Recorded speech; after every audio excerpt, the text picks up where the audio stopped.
Hello, everyone. This is Peter Canfield. I'd like to welcome everyone back to day 2 of the 30th annual Georgia Bar Media and Judiciary Conference and our session on the legal challenges of reporting on the pandemic and healthcare issues generally. I'd like to thank our sponsors, and I'd also like to thank our host and our organizer of this panel, Frank LoMonte. In Georgia, we have known Frank in many capacities over the years. He was Atlanta bureau chief for Morris Newspapers. He was a law clerk here for federal judges and a lawyer at Sutherland and Brennan. He went on to become the director of the Student Press Law Center in Washington. And now he's a reporter and director of the Brechner Center for Freedom of Information at the University of Florida College of Journalism and Communications. I'm going to bring Frank in right now. I'd like to say, though, questions for Frank and the panel are encouraged, but please type them into the Q&A function at the bottom of your screen, and we'll get to them towards the end of the session. Thank you. Frank? Good afternoon, everyone. Thank you, Peter, for that introduction. And thank you to this stellar lineup of panelists who are going to help us explore issues about access to civically essential information at a time of the COVID-19 pandemic. The COVID-19 pandemic has in many ways exposed the fragility of America's information safety net. It has shown the difficulty that journalists, researchers, and advocates can have in trying to get access to reliable documents and data about trends in healthcare, in education, and we'll talk about why that might be.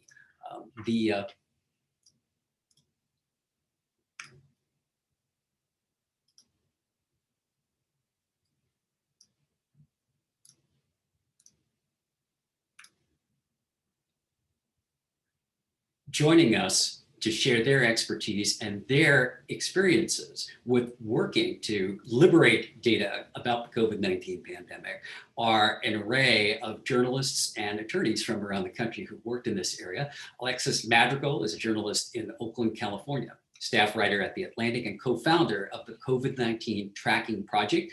He's been the editor-in-chief of Fusion, a staff writer at Wired. He's working now on a book about Oakland. He's the author of the book, Powering the Dream, The History and Promise of Green Technology. He's been a visiting scholar at UC Berkeley and an affiliate with Harvard's Berkman Klein Center. Al-Amyn Sumar became counsel to the New York Times in July 2020, where he works on newsroom issues, primarily from their Washington, D.C. office. Al-Amyn was formerly with the law firm of Ballard Spahr, where he represented media clients. He's been a law clerk both with the U.S. District Court in the Southern District of New York and on the Canada Supreme Court, the home of the most awesome judicial robes in the universe. I would encourage anyone who's looking for a smile to go online and find the Supreme Court of Canada judicial robes. I shall not spoil the surprise for you, but it is a treat not to be missed. Carrie Tigard is a veteran Atlanta Journal-Constitution investigative reporter with 30 years experience at the AJC. She's covered a wide variety of topics: healthcare, consumer affairs, criminal justice, and has won numerous state and national awards, including the Gerald Loeb Award. In 2009, she was named the Atlanta Press Club's Journalist of the Year. She was the lead reporter on the AJC's Doctors and Sex Abuse series, which in 2016 was a finalist for the Pulitzer Prize in National Reporting. Sam Whitehead is the host of the Did You Wash Your Hands podcast, all about the coronavirus pandemic. He's a health reporter and also has worked as an editor, host, and producer for WABE, Atlanta's NPR affiliate. If you listened to the NPR news this morning, you heard Sam talking about the COVID-19 safety precautions in the fitness club industry. He's a former host, producer, and reporter for Georgia Public Broadcasting, and he's been heard on numerous public broadcasts, including All Things Considered, Here and Now, Kaiser Health News, Marketplace, Morning Edition, many more. He's the co-founder of WRFI Community Radio News. Now, to set up our discussion a little bit and to talk about about the subject at hand.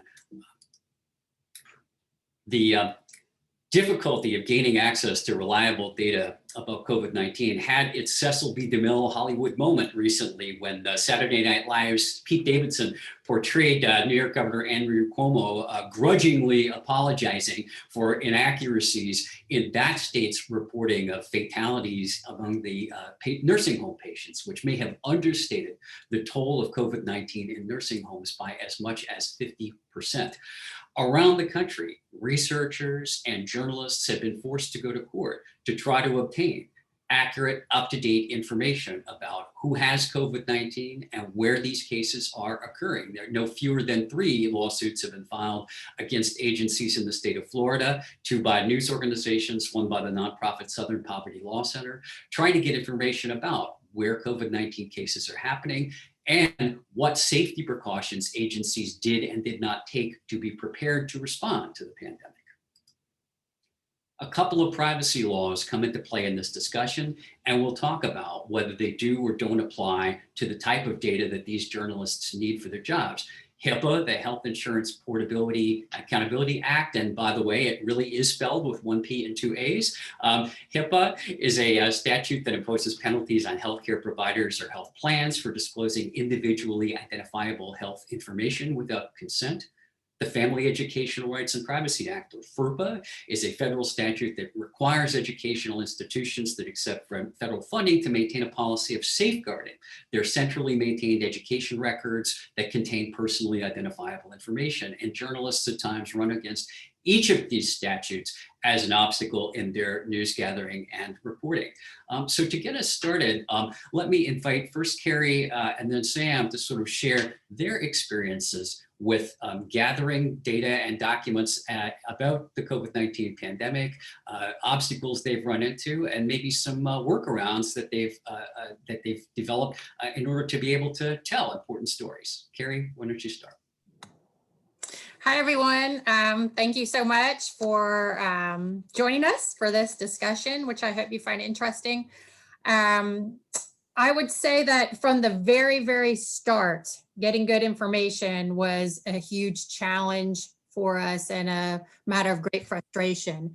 And kind of preparing for this, I had to sort of think back, you know, what was going on in mid-March. I remember being frustrated. And at that time, we knew that it was right the same week that the first death in Georgia was announced. We knew that a local hospital, Wellstar Kennestone, which is a nonprofit run public hospital, had a lot of cases. We knew that from sources. You know, I've covered hospitals around Atlanta for several decades now, so I know the hospitals pretty well and had heard they had a ton of cases.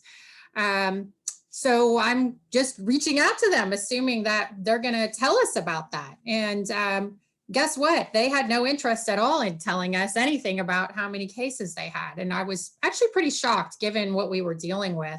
They flat out refused to tell me how many cases they had, what they were doing for testing, how many positive, you know, staff they had, even anything about what they'd done. And it became clear pretty early on that hospitals in Atlanta didn't want anyone to know that they had a lot of COVID patients.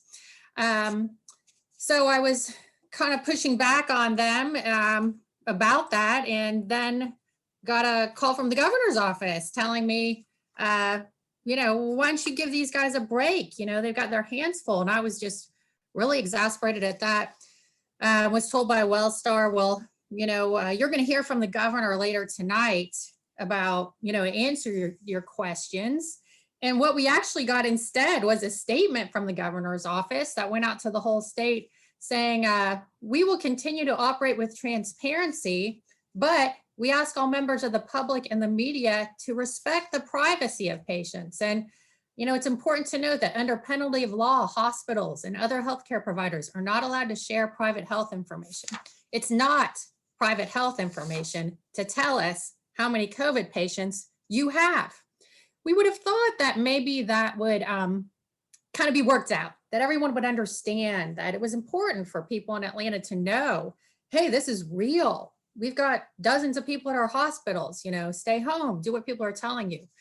But no, this continued for months, as in fact, my colleague Ariel Hart wrote a story, and in fact, I should say we wrote about this, the frustration we were dealing with, that they wouldn't answer our questions. And then it continued September. Ariel Hart wrote another story about it, that there were hospitals in outlying areas of Georgia that would tell us every day how many patients they have. In Atlanta, no. It's a very competitive hospital market, mostly nonprofits. Many of them are public hospitals. We had great frustration, especially with Piedmont Healthcare, Wellstar Health System, Northside System, for months, wouldn't reveal how many they had. And the idea that they said this could be a potential Hipaa violation was so frustrating to deal with that. But that's not all, of course. The government itself, state government stymied, a request for public information, and used a couple tactics to do that, both delaying responses for records requests and also by telling us that requests would cost thousands of dollars. A colleague on my team only recently got information from the Department of Public Health that we've been seeking since May. That should have come much quicker, and we had to get our wonderful attorney involved. Otherwise, I'm not sure that would have even happened. In September, my colleague David Wickert wrote about how the price tag for documents that we had requested under 3 requests escalated to about $33,000. And we had previously gotten these kind of requests for much less. And they said it was going to take 8 months. I mean, we'd gotten those same kind of things so much more easily in the past. So that felt like stonewalling to us and was very frustrating given the stakes of the pandemic. Another big issue that we dealt with, that I personally dealt with a lot in the last probably 6 months or more, was access to information about long-term care. I had spent a whole year before the pandemic writing about long-term care. In fact, spoke at this conference last year about our project.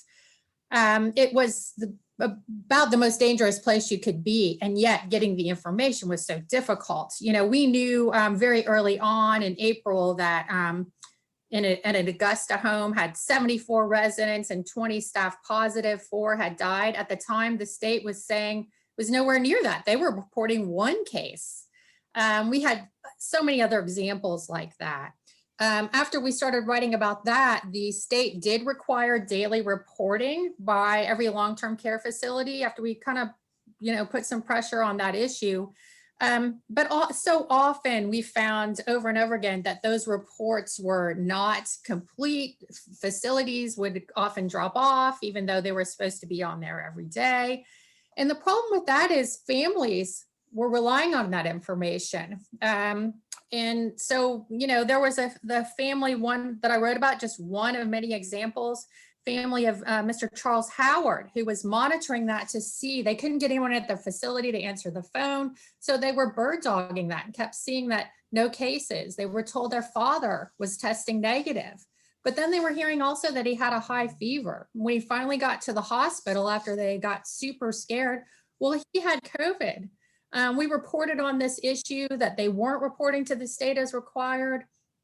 Feds went in and found actually that they'd failed to even track their cases, properly test, properly segregate residents.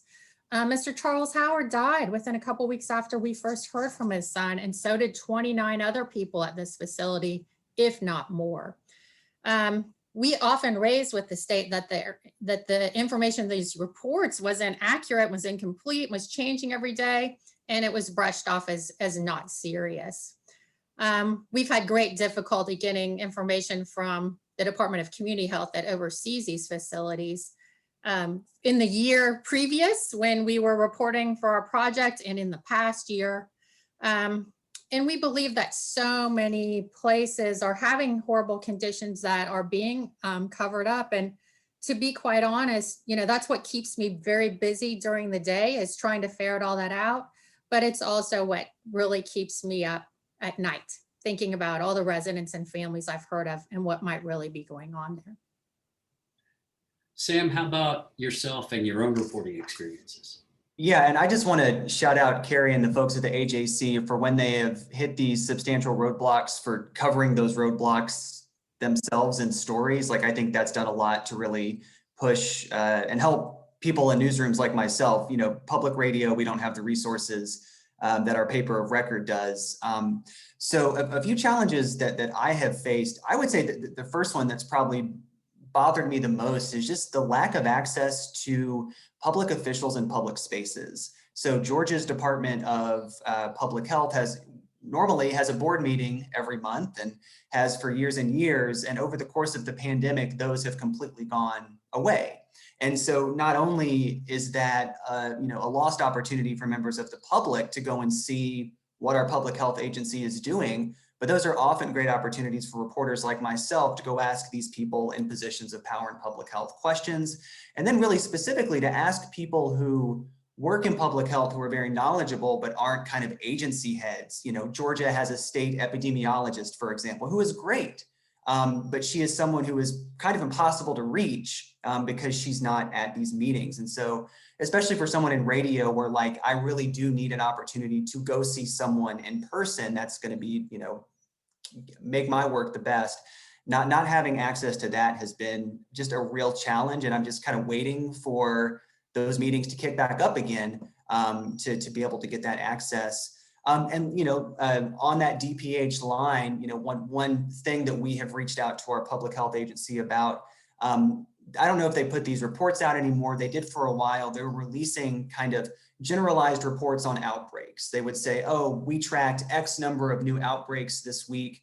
They were in these kinds of settings, schools, maybe manufacturing facilities, what have you. We reached out to them and said, hey, other states are providing, they're putting pins on a map, making this data publicly usable and saying, this is the exact location of, say, a retailer who had an outbreak. The idea being that a member of the public would want to know, hey, I was just at, shop X. They had an outbreak. Maybe I should, act accordingly and go and get tested. And I had a long conversation with the general counsel from the Department of Public Health who told me that information was protected by HIPAA. As a public radio organization, we don't always have the resources or even the time. I'm my organization's only health reporter to really do the kind of follow through that we need, that we could do to take it to court, to get lawyers involved. And so quite honestly, that is the kind of roadblock that for an organization like mine can really keep us from going deeper.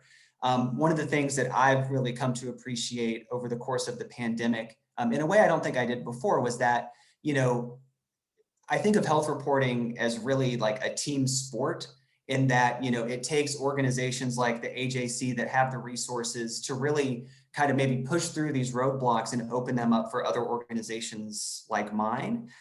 The other thing too, I've had the Department of Public Health say, hey, Georgia is under a public health state of emergency. This declaration our governor put in place early last year that's been in place for a year. And they've used that as a reason to not respond promptly to public records requests, saying, well, when this public health state of emergency is over and it's not, all hands on deck here at Public Health, then we'll get back to you with your request.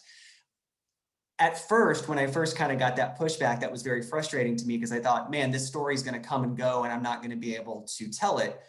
More and more, I keep reminding myself that these stories will come out over time. And even if I can't tell the story that I want to in the moment, this pandemic has really shaken up everyone's lives to the point where there's going to be, I imagine, a flood of retrospective stories on who knew what, when, and what was done about it. So, as I hit all these roadblocks, I kind of have this list of things that, I say, okay, well, maybe once these organizations, and to be fair, DPH as an organization has no money. They don't have a great communications shop. And so I completely understand that they are working probably a lot more than they ever have through this. But my hope is that once, we kind of get out of the pandemic, there will still be an opportunity and an interest to really dive into these stories that maybe we were frustrated in telling in the moment. So to put an underscore under 2 points that Sam just made before I turn it over to Alexis, point number one, if you live in the Atlanta market and you are benefiting from Sam's coverage and Carrie's coverage, just know that you are an information 1%er in America, because it is very rare these days that news organizations have the staffing, the personnel, the dedicated expertise to be able to put somebody with knowledge about the workings of the health system on a beat like this and to stay on top of it 24/7. And so while your community may feel that you're deprived of a lot of information, just know that the rest of America, to a great degree, has it worse than you do. That's point one. Point two is that Sam mentioned the inability to get access to some of the key decision makers needed to tell good stories. And this is a frequent call that we get on our own legal hotline, and something that I know news organizations and their lawyers everywhere are dealing with, this policy of gagging employees from speaking to the media. There was a recent report published by Harvard's Nieman Center all about how coverage of the pandemic has lacked diverse perspectives because frontline nurses are so rarely quoted in news coverage. And part of the reason for that is that healthcare organizations do not go out of their way to make their employees available to speak to the news media, and to the contrary, often go out of their way to threaten them with retaliation and reprisal if they should go off script and speak to a journalist without approval. If you visit our website at brechner.org, we've published research studies on this. It is unlawful, both in the public sector because of the First Amendment and in the private sector because of the National Labor Relations Act. It is unlawful to enforce these kinds of broad, you'll be fired if you talk to the news media policies, and yet they are pervasively enforced at every level of government everywhere. And so that's a problem that this pandemic has sort of laid bare and brought to the fore, the idea that the people with the greatest subject matter expertise are often forbidden by their employers from sharing that expertise, which we all urgently need. And that's a perfect transition for you to pass the baton to Alexis Madrigal, who built the proverbial venom mousetrap with some colleagues at the COVID Tracking Project. Somebody who figured out that our need for reliable data was so great, and that the government's means of distributing it was so unsatisfying, that journalists had to take matters into their own hands. So Alexis, you can take it from there. Sure. It's great to hear from other journalists. We at COVID Tracking Project kind of see ourselves as part of this broader network that's kind of pushing on state governments in particular, but also the federal government over the last few months to release more data. And we can do some things. We can highlight where there are possibilities. You know, this state over here is doing this, which means your state could probably do that. But, you know, we don't have the same on the ground relationships that, you know, Carrie and Sam have to really be like, no, this is the person who I need to get in touch with and hammer on. For those who aren't familiar with COVID Tracking Project, it grew out of a story that I worked on with my reporting partner, Rob Meyer, in which we realized in just about a year ago this week that there were very few cases in the United States, but the reason was because we weren't doing any testing. So that was kind of floating around laboratory circles, but it hadn't really broken through because the president and people around him were talking about having millions of tests available.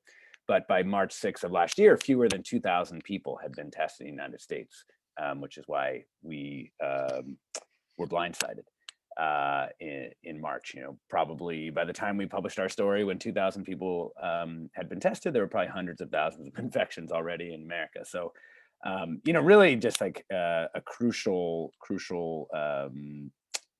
original sin there in our response.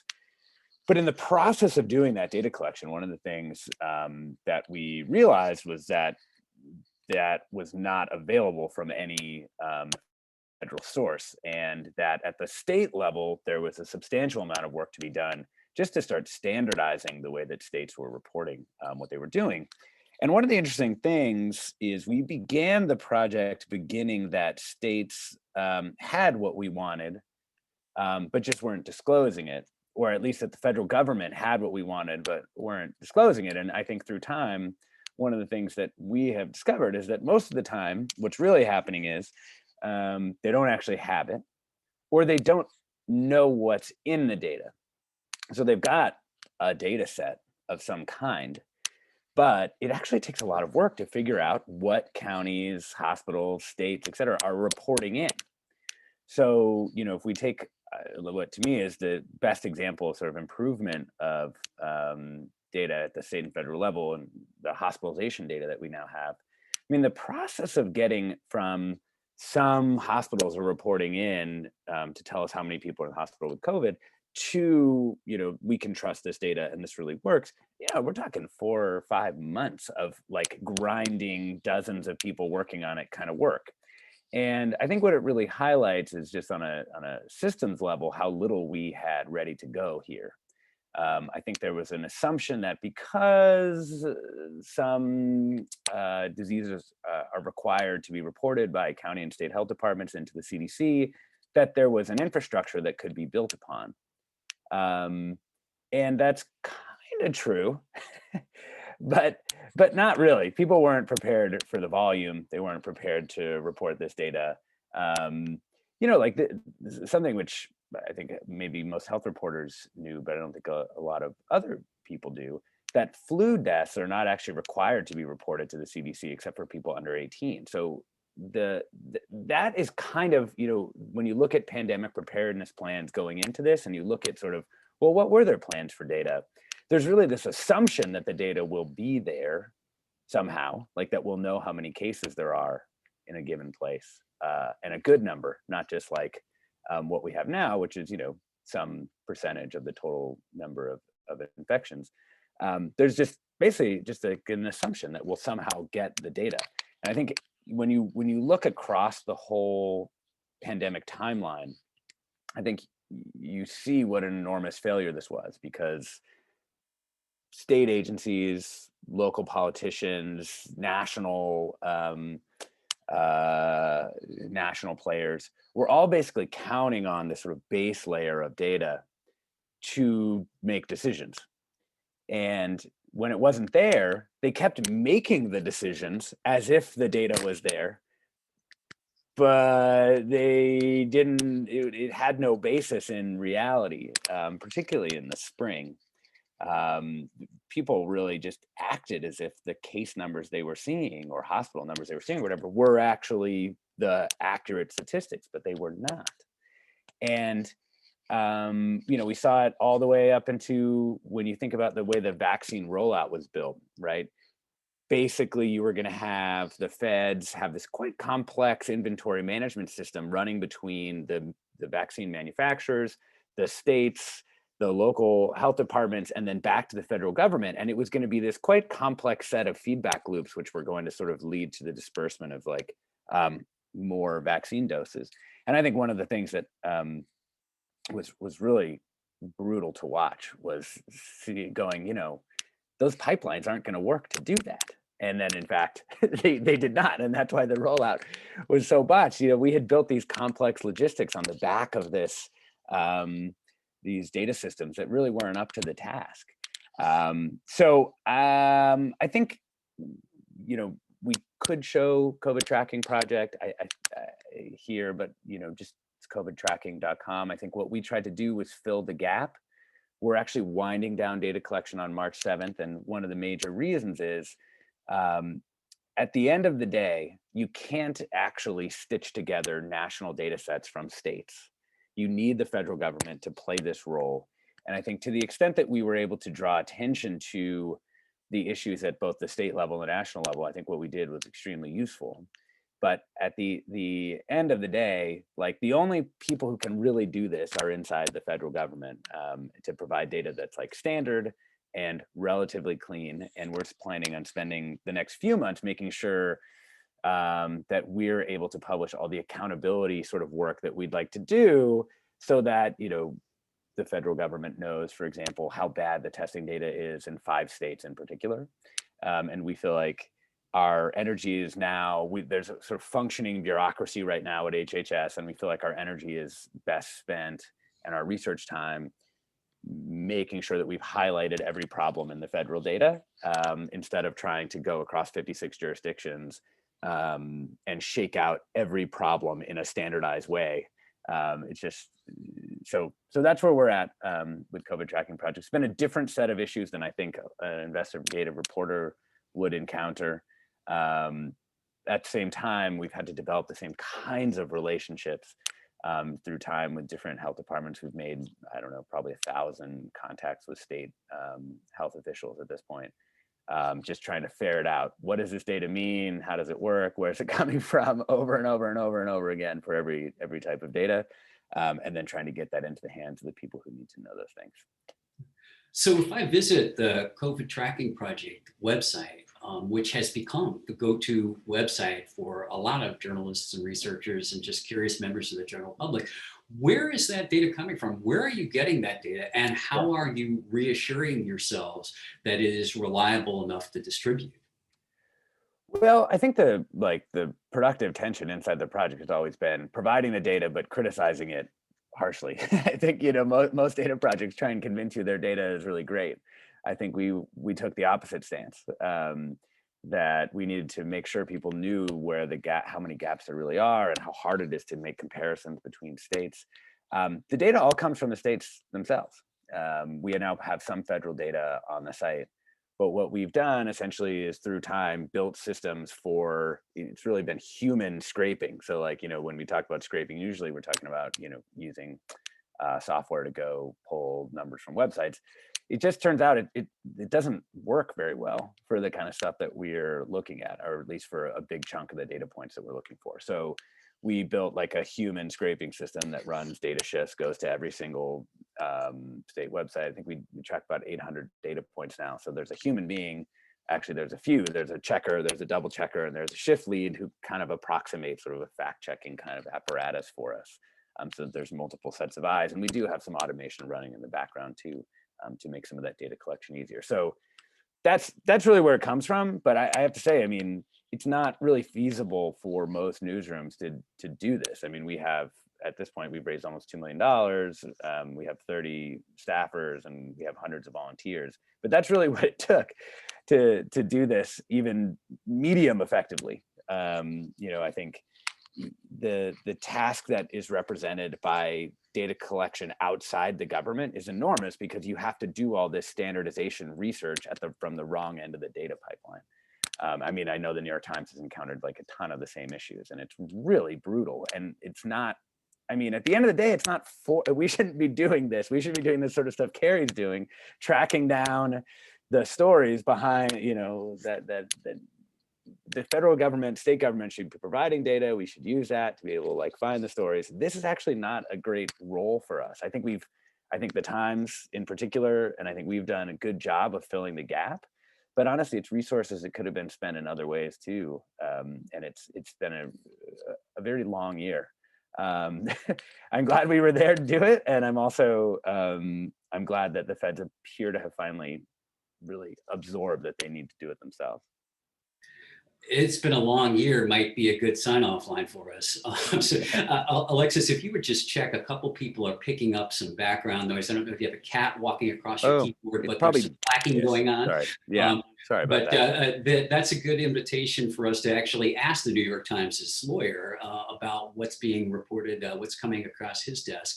And Al-Amyn, Sumar, you already heard Sam and Carrie talk about some of the obstacles that they've run up against. And so from your perspective as an attorney for journalists, what are the kinds of data points that the public should be able to get, that the law should entitle them to get? And what are some of the legitimate legal bases for withholding information and maybe not so legitimate ones? Yeah, thanks, Frank. I'm always kind of so impressed at how journalists are able to get this information effectively, even when there are legal obstacles, and the lawyers only provide like a very small push at the end. Sometimes that push makes the difference, but the journalists do a lot of the work themselves. This is something that I became interested in, Hipaa specifically, in the early days of the pandemic. I'm not a Hipaa lawyer. I am a media lawyer, and I was starting to see more and more at my firm with the clients that we have that the press were being denied kind of really basic access, or access to very basic information about the pandemic. In some cases, it wasn't troubling. It was the names of patients and their street addresses, information that's legitimately private, where typically there isn't a strong public interest in disclosure. But there were other cases where, county officials were saying, no, we can't tell you how many cases are in a specific city or town. We can only tell you what they are at the county-wide level because of HIPAA. And there were cases where Carrie was talking about this. We can't tell you where the outbreaks are occurring because that would be a violation of HIPAA. So there were sort of really basic things where there didn't seem to be, a legitimate privacy interest in stake. There was a really compelling public interest in disclosure, and HIPAA was coming up. And it was a law that I kind of vaguely knew about, but I was like, well, maybe I should look into this and see what this is about. And what I found was that in a vast majority of these cases, HIPAA actually is not an impediment to public disclosure. And I don't want to get too technical in the presentation, but just to give you like a very basic sense of the law, HIPAA is this 1996 statute that gets enacted. It addresses a wide range of kind of healthcare requirements. And the privacy rule, which is what we're talking about when we talk about HIPAA a lot of the time, is this set of regulations that gets published in 2000. And it is kind of very complicated if you look at it, but in essence, it's quite simple. It just places limits on how certain entities can use and disclose individual health information without consent. But it's actually pretty narrow in that respect. It applies to these two groups of entities called covered entities and business associates, which are, covered entities are health plans, healthcare providers, and certain other kinds of entities that provide healthcare information. Business associates are basically just the entities that help them discharge those functions. But it does have a very kind of broad definition of what we've been talking about as personal health information as PHI. Basically, any kind of information that relates to an individual's health and could be used or reasonably be used to identify that person is PHI. And there are these ways that you can disclose individual health information as a covered entity, but you have to follow one of these two methods. Either you get an expert to sign off and say the likelihood that somebody could be identified from this is really small, or you remove these very specific identifiers in the data called the safe harbor method, which is what most covered entities choose to do. But there is this provision in HIPAA that a lot of people weren't paying attention to at the beginning of the pandemic, sometimes called the required by law exception, and basically says a covered entity can use or disclose PHI to the extent that it's required by law. And as I was looking into it, it became clear that the law kind of all over the country in a lot of different states, a lot of courts have said this, that provision includes public records laws in a given state. So if a state's public records law says you have to disclose this information, as most states do, there's sort of this presumption of access, then HIPAA is no impediment to disclosure.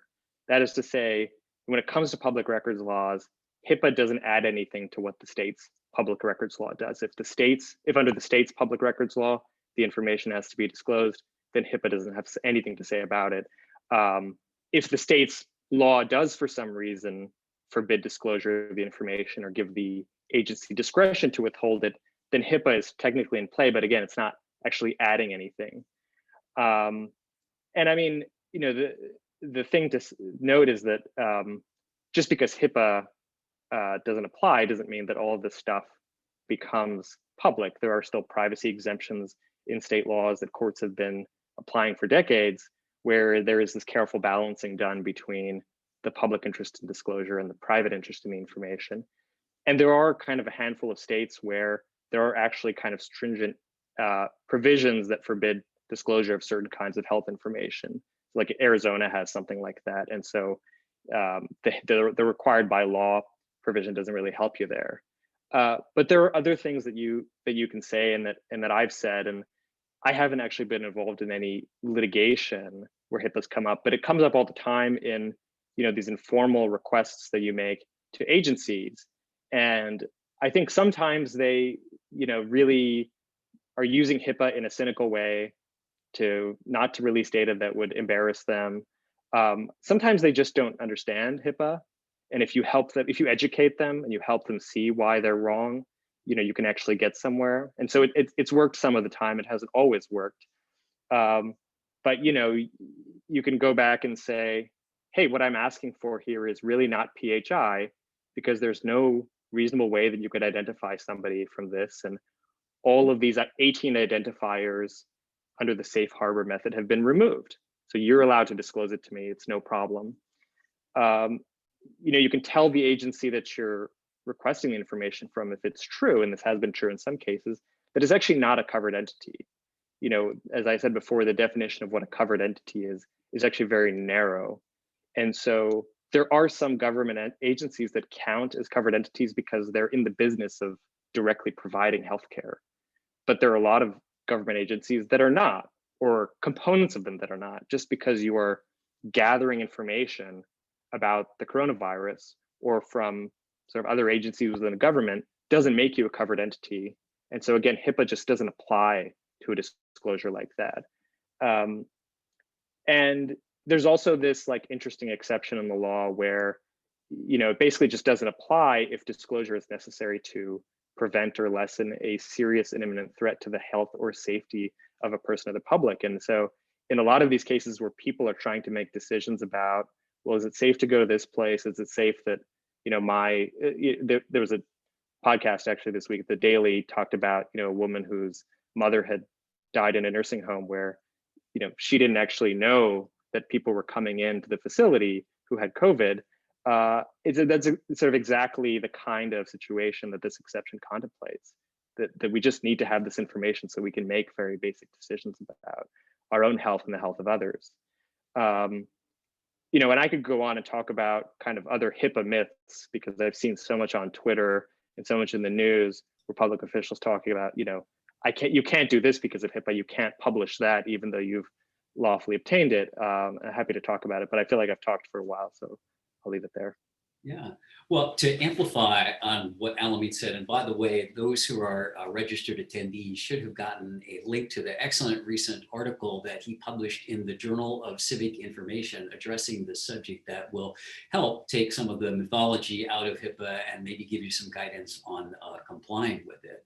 In addition to HIPAA, the other statute that I flagged at the outset that journalists are regularly reporting difficulty with is Ferpa, the Student Privacy Statute. And I know my phone has rung not just with journalists, but with concerned parents as well, saying, I need to know, is my school a hotspot for coronavirus or not? Does my school have one case or does it have 100 cases?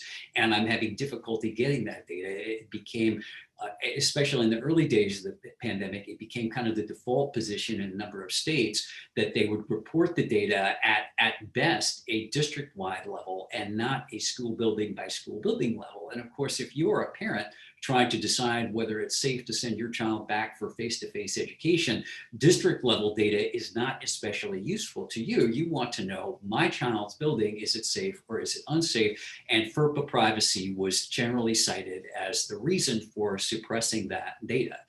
And just like HIPAA, applies only to personally identifiable data. And if you remove the personal identifiers from it, then de-identified data is releasable without regard to that statute. So too does Ferpa work the same way. And indeed, for those of you who have to comply with Ferpa or have to make requests in the face of Ferpa, do know that the US Department of Ed, which is the enforcement entity that can penalize people for violating Ferpa, has never done so in the half-century history of this statute. It is very hard to violate Ferpa. In fact, it seems to be impossible, as no one has ever been penalized for doing it. And so even an individual slip up in disclosing information that might somehow become traceable back to an individual, although it's quite hard to see how a numeral could, but even an individual slip up that resulted in a data point getting out there that became traceable back to an individual would not trigger federal sanctions for violating Ferpa, and it never has. And so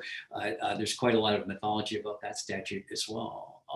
Let me throw it open to, please do use the Q&A feature if you've got a question that you'd like to share with the panel or comment that you'd like to make. While we're waiting for people to do that, let me ask our journalists to kind of weigh in on your experiences with one of the very first things that shut down well, we all went to work from home life was compliance with open meetings and open records laws.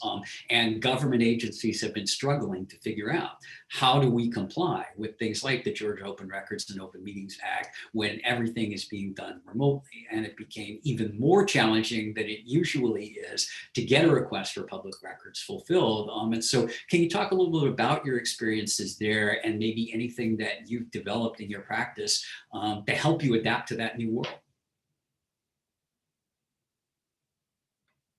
Carrie, you want to start? Sure. I do think it's difficult because, you know, you can't be there in person most of the time. And a lot of what we do as reporters is kind of grab people on their way in or their way out.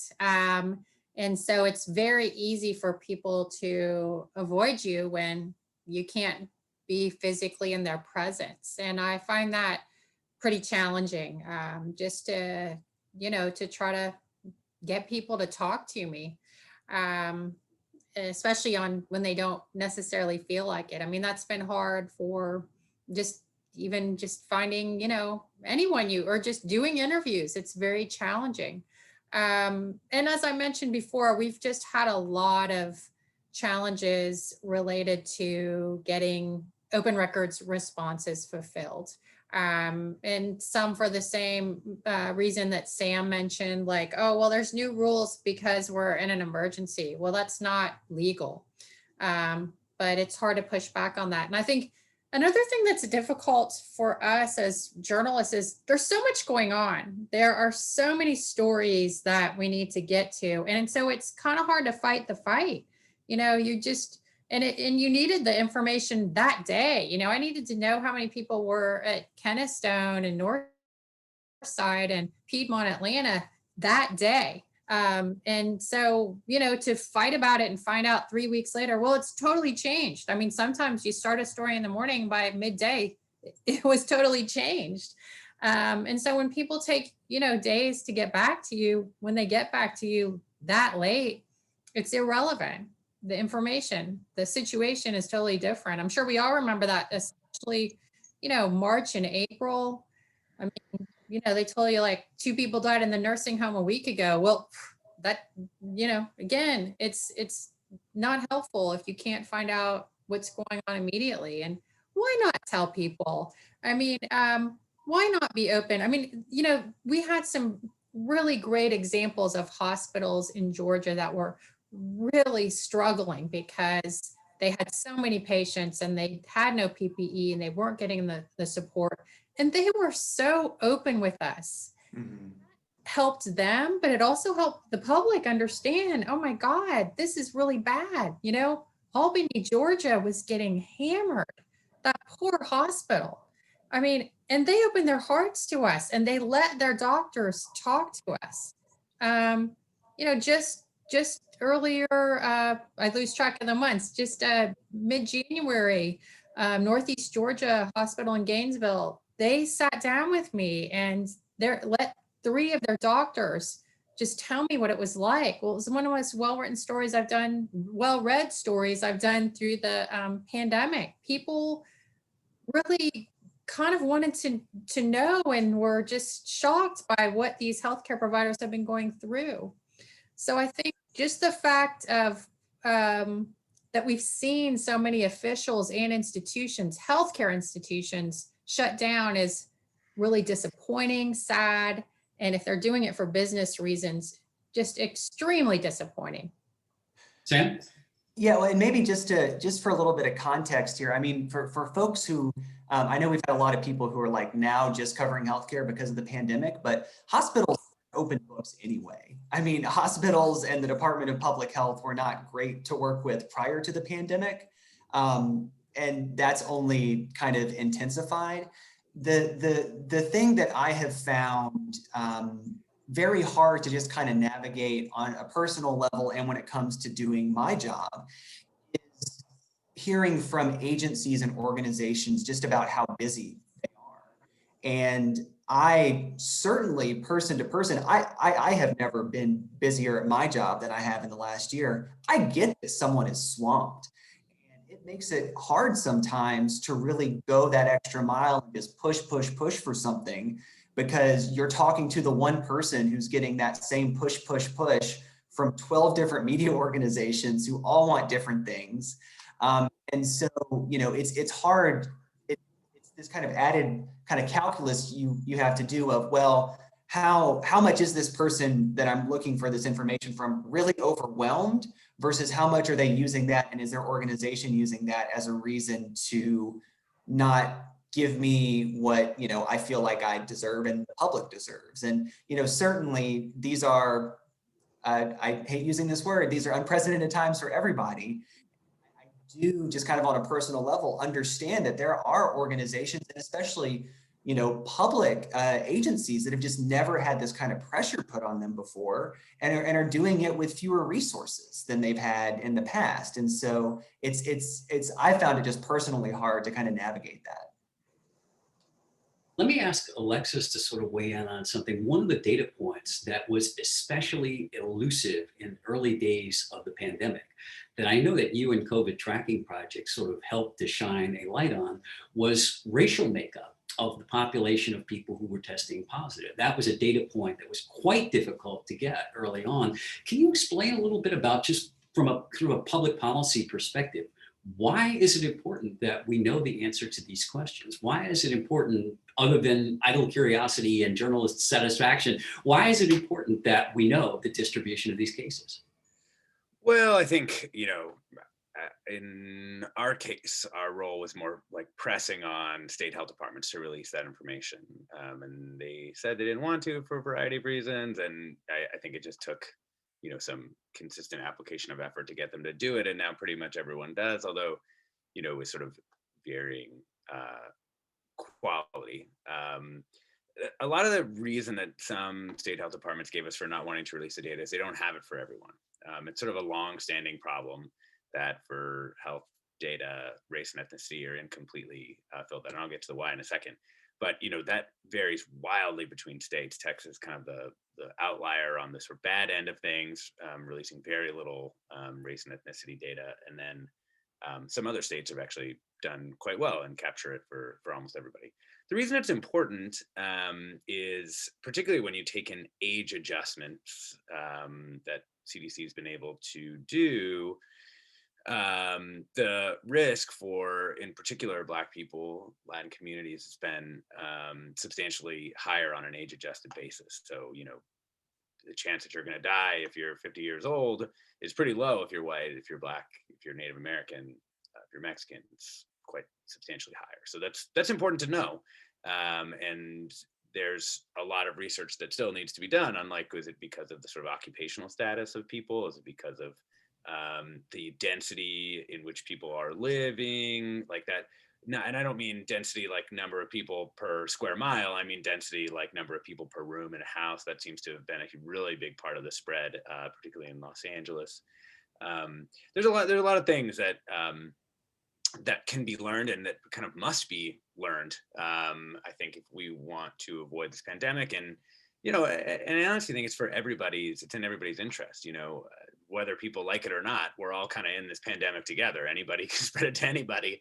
And I think one of the key lessons, historical lessons about pandemics and about infectious diseases generally, are that you can really have to deal with it everybody or nobody, because if there are people who are left behind, like the way that our system often does with all kinds of health